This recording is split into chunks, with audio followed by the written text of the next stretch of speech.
আসসালামু আলাইকুম। Math centre চ্যানেলের পক্ষ থেকে আপনাদের সবাইকে শুভেচ্ছা অভিনন্দন। তো আজকে শুরু করছি বিভিন্ন চাকরি পরীক্ষায় আসা গুরুত্বপূর্ণ একটি টপিক, দূরত্ব বা দৈর্ঘ্য নির্ণয়। তো প্রথমেই আমাদের জানতে হবে দূরত্ব বা দৈর্ঘ্য কী। সাধারণত কোনো বস্তুর এক স্থান থেকে অন্য স্থানে অবস্থানের পরিবর্তনকেই দূরত্ব বলে। এছাড়াও আমরা অন্যভাবে বলতে পারি দুইটা স্থানের মধ্যবর্তী সরলরৈখিক দৈর্ঘ্যকে দূরত্ব বলে। এর আন্তর্জাতিক একক মিটার এবং বড় একক কিলোমিটার, এবং আমরা আরও জানি 1000 মিটার সমান 1 কিলোমিটার। তাহলে আমাদের দূরত্ব বের করতে গেলে দুইটা জিনিস জানতে হবে, সময় এবং বেগ। তাহলে দূরত্ব সমান বেগ গুণ সময়, এই সূত্রের মাধ্যমে আমরা খুব সহজেই দূরত্ব বের করতে পারবো। তো আমাদের অবশ্যই খেয়াল রাখতে হবে যে প্রদত্ত প্রশ্নে কোন এককে উত্তর চেয়েছে এবং সেই এককে আমাদের কনভার্ট করতে হবে। যদি সরাসরি বলে দেওয়া থাকে যে দূরত্ব মিটার এককে বের করুন, তাহলে আমাদের অবশ্যই বেগকে মিটার পার সেকেন্ড এবং সময়কে সেকেন্ড এককে রূপান্তর করে বেগ এবং সময়কে গুণ করে দিতে হবে। এবং দূরত্ব যদি কিলোমিটার এককে বের করতে বলে, তাহলে অবশ্যই আমাদের বেগকে কিলোমিটার পার ঘন্টা এবং সময়কে ঘন্টায় রূপান্তর করতে হবে। তো দেখুন, মিটার পার সেকেন্ড থেকে কিলোমিটার পার ঘন্টায় রূপান্তর করতে গেলে আমাদের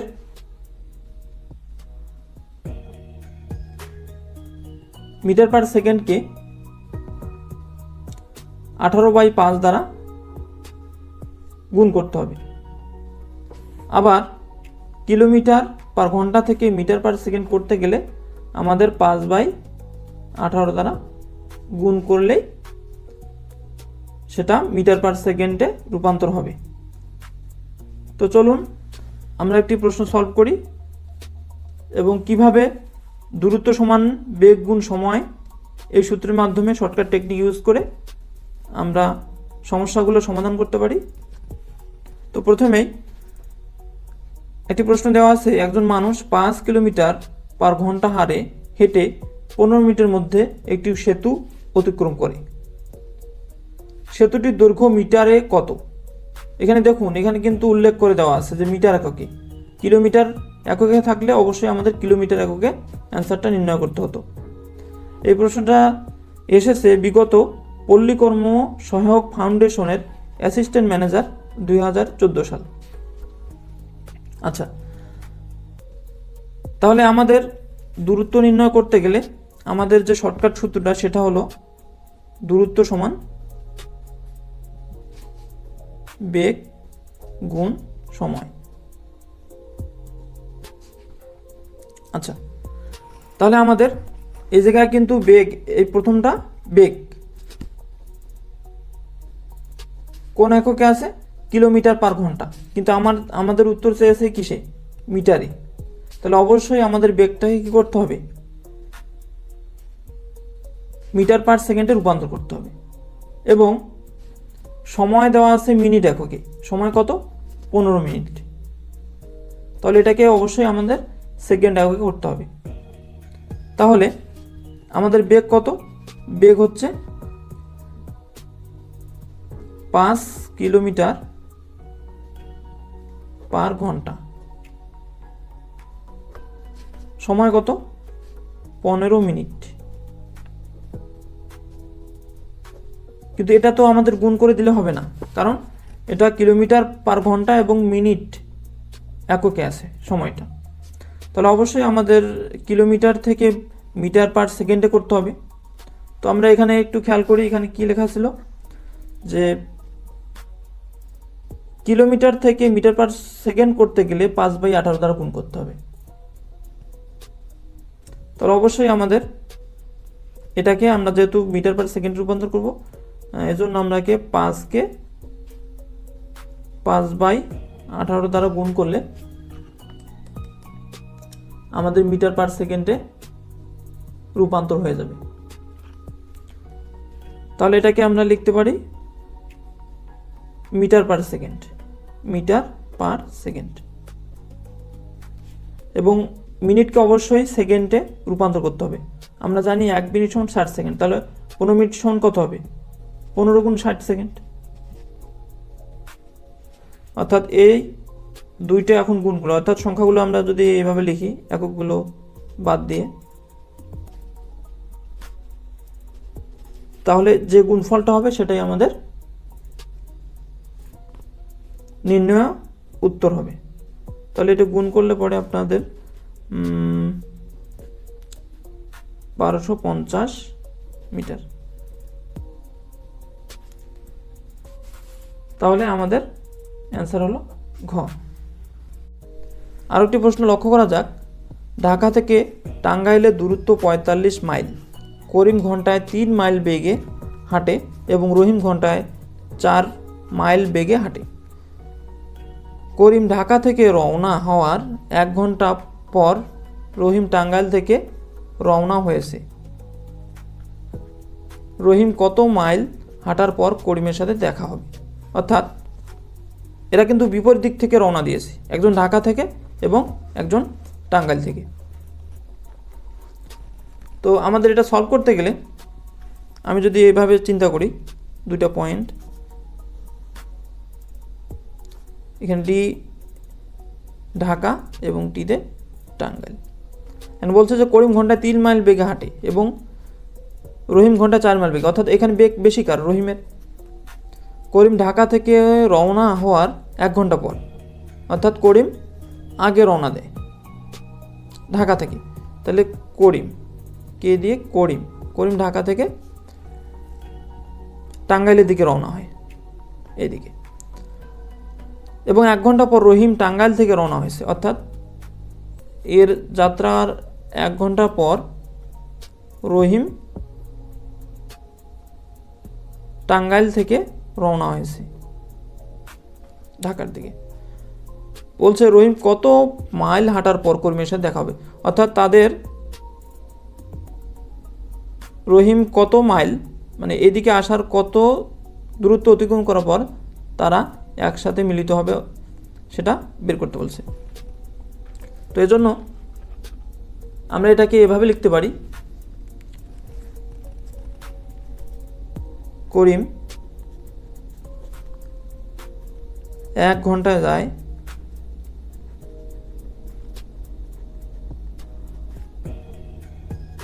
3 মাইল।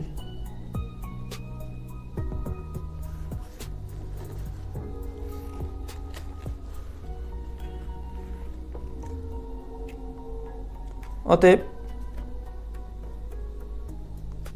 বাকি দূরত্ব সমান, তাহলে টোটাল কত?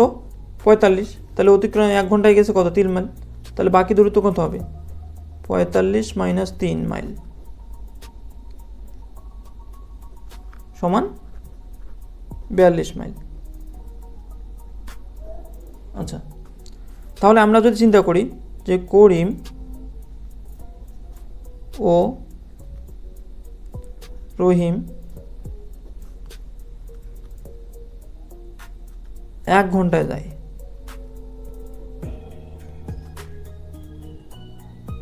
অর্থাৎ দুজনেই কত? 3 যোগ 4, যেহেতু আমাদের এখানে দেওয়া আছে 3 এবং 4, তাহলে অবশ্যই 3 এবং 4 সমান কত? 7 মাইল।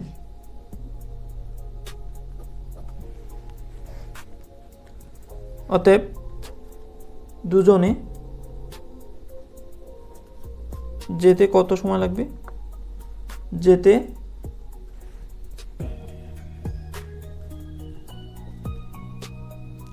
কতটুকু? দুজনে 42 মাইল যেতে সময় লাগে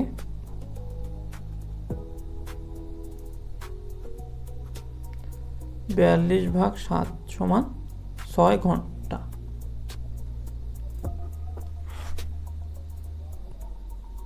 আচ্ছা, তাহলে অতএব 6 ঘন্টায়, তাহলে আমাদের যেহেতু সময় 6 ঘন্টা দুজনের যেতে, তাহলে 6 ঘন্টায় রহিম হাঁটে কতটুকু? অতএব 6 ঘন্টায় রহিম হাঁটে 4 গুণ 6, অর্থাৎ এটাই কিন্তু অতিক্রান্ত দূরত্ব। বেগ হচ্ছে 4 এবং সময় হচ্ছে 6 ঘন্টা। তাহলে আমরা যদি গুণফলটা বের করি সেটা হবে অতিক্রান্ত দূরত্ব। তাহলে অতিক্রান্ত দূরত্ব কত হবে? 24 মাইল। তো অ্যান্সার আমাদের ঘ। এক ব্যক্তি তার স্ত্রীর চেয়ে 5 বছরের বড়। তার স্ত্রীর বয়স ছেলের বয়সের 4 গুণ। 5 বছর পরে ছেলের বয়স 12 বছর হলে বর্তমানে ওই ব্যক্তির বয়স কত? প্রশ্নটি এসেছে 22তম বিসিএসে। তাহলে আমরা প্রথমে ধরে নেব যে ছেলের বয়স সমান x বছর ধরি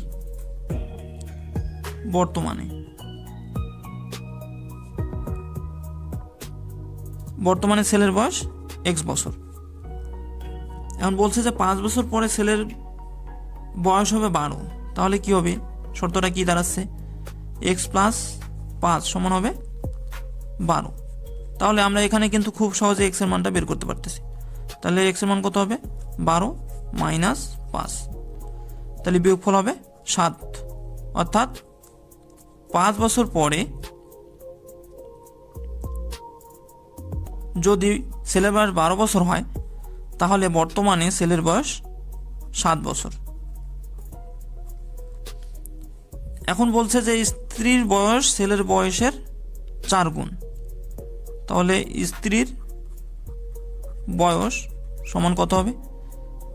4x, তার মানে কত? 4 গুণ 7 সমান হবে 28 বছর। এবং বলা আছে যে স্ত্রীর চেয়ে ওই ব্যক্তি 5 বছরের বড়। তাহলে ওই ব্যক্তির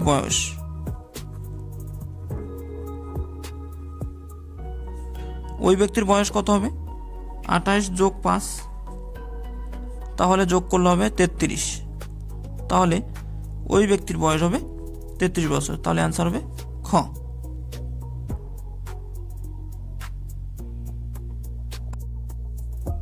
নিচে দেওয়া আছে 120 ডিগ্রি কোণের সম্পূরক কোণ কত?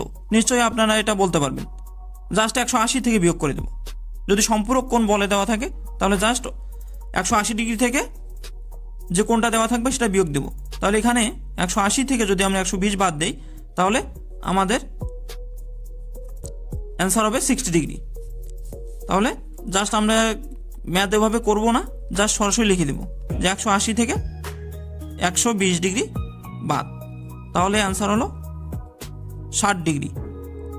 অর্থাৎ আমাদের অ্যান্সার হবে খ।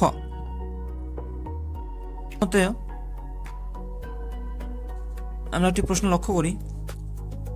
3 + 6 + 9 ধারাটির কততম পদ? 33। প্রশ্নটি এসেছে 16তম শিক্ষক নিবন্ধন পরীক্ষা স্কুল পর্যায় 2, 2019। তো এখানে আমরা একটু লক্ষ্য করি যে প্রথম যে সংখ্যাটা সেটা হচ্ছে 3 এবং পরের যে সংখ্যাটা সেটা হচ্ছে 6 এবং পরেরটা হচ্ছে 9। অর্থাৎ এখানকার ডিফারেন্স যদি আমরা লক্ষ্য করি, অর্থাৎ পার্থক্য, 6 থেকে 3 বিয়োগ দিলে 3, অর্থাৎ 3-এর সাথে 3 যোগ করলে 6 এবং 6-এর সাথে 3 যোগ করলে 9। তাহলে আমরা দেখতে পাচ্ছি যে একই হারে, অর্থাৎ প্রথম সংখ্যাটা 3, পরে 3 যোগ হয়ে 6 এবং 6-এর সাথে 3 যোগ হয়ে 9, এভাবে ধারাটি চলতে থাকবে। এখন বলা হচ্ছে যে কততম পদ 33। তো এই প্রশ্নটি আমরা খুব সহজেই সমাধান করতে পারবো এসএসসি লেভেলের একটি সূত্রের সাহায্যে।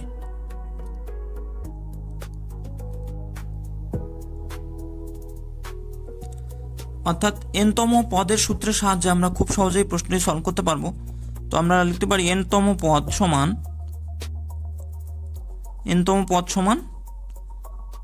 a plus n minus 1 into D minus 1। এখানে এ কি? এ হচ্ছে প্রথম পদ, প্রথম পদ কত? 3, তাহলে এ হচ্ছে 3। এবং এখানে আমার ডি কত? ডি হচ্ছে পার্থক্য, অর্থাৎ আগেরটা থেকে পরেরটা অথবা তারপরেরটা থেকে সামনেরটা বিয়োগ করলেই যে পার্থক্যটা আসবে সেটা হচ্ছে ডি এর মান। তাহলে আমরা লিখতে পারি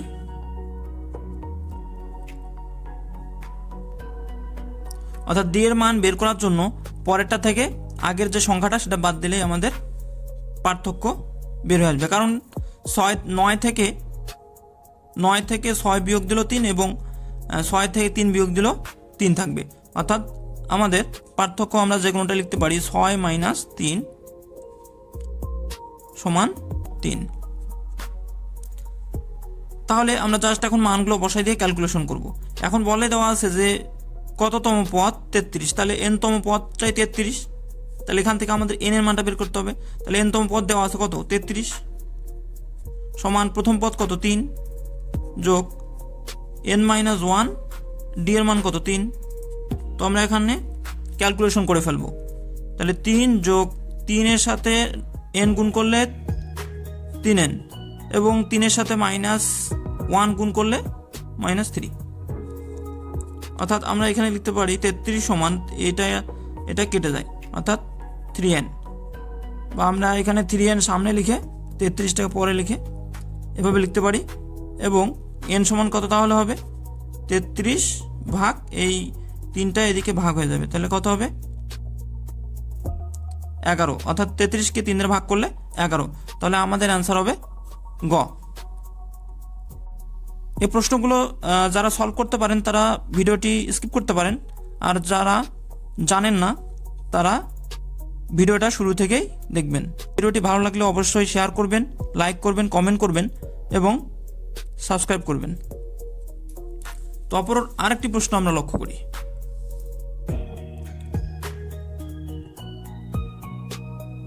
আচ্ছা, দ্বিতীয় প্রশ্নটি, একটি কলম 10% লাভে বিক্রয় করা হলো, কলমটির বিক্রয় মূল্য ও ক্রয় মূল্যের অনুপাত কত? প্রশ্নটি এসেছে 16তম শিক্ষক নিবন্ধন পরীক্ষা, স্কুল সমপর্যায় 2, 2019। তাহলে জাস্ট আমাদের এখানে বিক্রয় মূল্য এবং ক্রয় মূল্যের অনুপাত বের করতে হবে। তাহলে আমরা এভাবে লিখতে পারি বিক্রয় মূল্য অনুপাত ক্রয় মূল্য সমান আমরা লিখতে পারি বিক্রয় মূল্য 10% লাভে, অর্থাৎ আমরা ধরে নিতে পারি যে ক্রয় মূল্য 100 টাকা, বিক্রয় মূল্য 110 টাকা। তাহলে জাস্ট আমরা কি করব? বিক্রয় মূল্যের জায়গায় 100 যোগ 10 অনুপাত এবং ক্রয় মূল্য কত ধরে নেব? 100। যেহেতু ক্রয় মূল্য 100, তাহলে অবশ্যই বিক্রয় মূল্য কত হবে? 10% লাভ হলে যোগ হবে, তাহলে 100 যোগ 10, তাহলে এটা যোগ করলে হবে 110 অনুপাত 100। তাহলে যদি আমরা এটাকে 10 দ্বারা ভাগ করে দেই তাহলে আমরা পাবো 11 অনুপাত 10, অর্থাৎ এটাকেও 10 দ্বারা ভাগ দিলে 11 এবং এটাকেও 10 দ্বারা ভাগ দিলে 10। তাহলে আমাদের অ্যান্সারটা খুব সহজেই বের হয়ে আসলো। তাহলে আমাদের অ্যান্সার হবে ক। আচ্ছা, অপর একটি প্রশ্ন আমরা লক্ষ্য করি। পিতা মাতা ও 2 সন্তানের বয়সের গড় 60 বছর, অর্থাৎ কয়জন আছে? 1 জন, 2 জন, আর এখানে 2 জন, 4 জন, অর্থাৎ 4 জনের বয়সের গড় 60 বছর। পিতা সহ সন্তানের গড় বয়স, অর্থাৎ পিতা এবং 2 সন্তান, অর্থাৎ 3 জন ব্যক্তির গড় বয়স 50, তাহলে মাতার বয়স কত হবে? তাহলে আমরা এই প্রশ্নটা আমরা খুব শর্টকাট টেকনিকের মাধ্যমে করতে পারি। তাহলে আমাদের এখানে সদস্য সংখ্যা কতজন আছে? 4 জন, আর এখানে গড় বয়স কত? 60, তাহলে 4 গুণ 60 করে দেবো আমরা, তাহলে গুণফল হবে 240। এবং এখানে পিতা সহ 2 সন্তান, তাহলে কতজন সদস্য? 3 জন, তাহলে 3 জনের মোট বয়স কত হবে? 3 গুণ 50 সমান হচ্ছে 150। জাস্ট আমরা এটাকে বিয়োগ করে দেব। বিয়োগ করে দিলে আমাদের নির্ণয় যে উত্তরটা আসবে সেটাই হবে মাতার বয়স। তাহলে বিয়োগফল হচ্ছে 90 বছর। তাহলে আমাদের অ্যান্সার হচ্ছে খ। এবং ডিটেলসে যদি আমরা একটু অঙ্কটা করতে যাই, তাহলে আমরা এভাবে লিখতে পারি যে পিতা যোগ মাতা প্লাস 2 সন্তান, এদের বয়স কতজন আছে? 4 জন। তাহলে এর গড় বের করতে গেলে অবশ্যই আমাদের 4 দ্বারা ভাগ দিতে হবে। তাহলে 4 সমান কত হবে? 60। তাহলে যদি আমরা এই সমষ্টিটা বের করতে চাই, পিতা যোগ মাতা যোগ 2 সন্তান, তাহলে সমষ্টি কত হলো? 240।